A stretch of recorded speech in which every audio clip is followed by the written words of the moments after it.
Hi, and welcome to another sensitive soul sharing.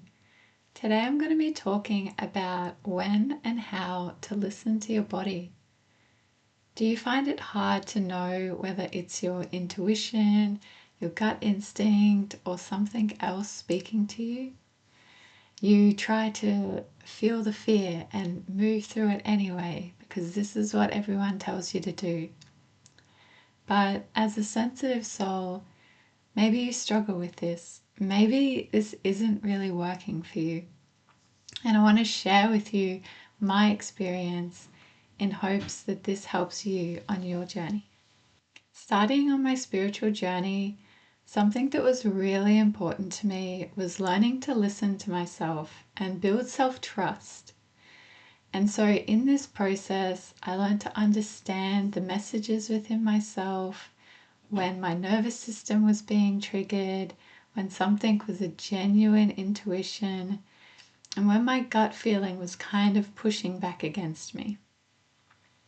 But on this journey, I made one really big mistake, and I didn't realize I was making it until recently. And this was this notion that if something's coming from our fight or flight, if something's coming from a place of fear or insecurity or doubt, then we should try our best to overcome that and move forward through that. Living from our authentic self, living from our heart, all of these beautiful things that I also talk about. But in this process, sometimes without realizing it, we neglect what our body's telling ourselves. We neglect that even if it's coming from a place of fear, even if it's an instinctual reaction, it still has a place. It's still us. It's still telling us important information. And personally, I learned this through a very difficult situation where I ended up moving in with a partner, even though my body was really telling me no. I thought I was feeling the fear. I thought I was acknowledging it and deciding to move forward with love, to move forward into growth and not let that fear hold me back. But without realizing it, I ignored that fear. I didn't truly feel it. I didn't truly listen to it.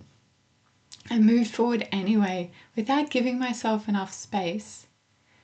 And I really re-traumatized myself.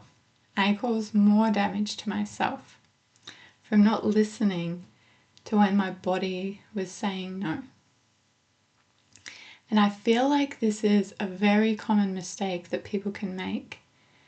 We feel something, we think we're aware of it, we think we're doing the work, we're doing the right thing, but then we still rationalize it in our mind. We think, oh no, I shouldn't be feeling this. This doesn't make sense. But whether it makes sense or not doesn't change the fact that it's what we feel in our body. And I've learned that in that moment, we need to still honor that as our truth. We need to give that time and space. Say, okay, this feels like a no. I'm not ready yet. Maybe it is coming from a place of fear or self-doubt or insecurity. And we can still try and work on that. And in the future, move forward and grow. But for right now, I need to be with that and honor that feeling as my truth. And this is something that I now do with myself. When I have a gut feeling, I listen to it, I give it space. When I have a feeling, it could be an intuition, I also check in with that. I check in with my heart space. I take time to have a few breaths. biggest thing here. Take a few breaths. Feel where this is coming from in your body. As you do this, you'll probably notice stories arising. From here, this can help you realize, hey, is this moments of intuition that I can really follow? Is this a no in my body or a yes in my body that I want to feel into and take time with?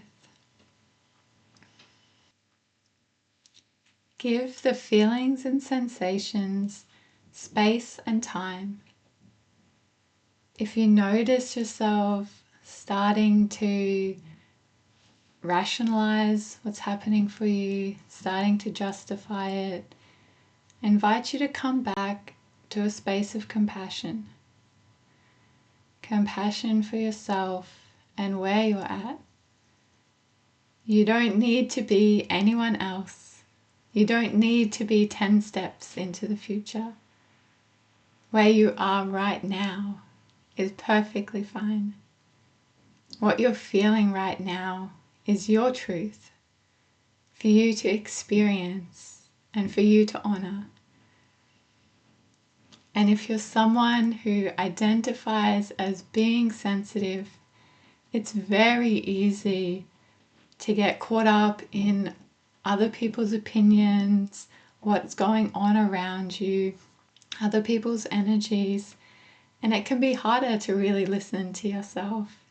It takes time and it takes practice, but doing this will help you develop that self-trust in yourself, in honoring yourself, and from creating this safety and self-trust within yourself, you'll be able to move through the world more clearly, more openly, and being able to interact and embrace life more, knowing that you will stay true to yourself, you will honor yourself. And this is something that I've enjoyed working on, following these little yeses as they come up and practicing listening to my body. I invite you to explore this more. Please share with me in the comments. Is this something you're working on also? Do you find it hard to listen to your body, to know what your body's telling you? Do you also tend to rationalize and push yourself that little bit further? I'd love to have a conversation with you about this. Please share your experiences in the chat. And I really hope that as you continue to listen to your body, you'll also find joy in this. Find joy in all of the different experiences that we have in life. Also the sadness, the pain, as well as the joy. Coming to see these as parts of our life that come and go and flow.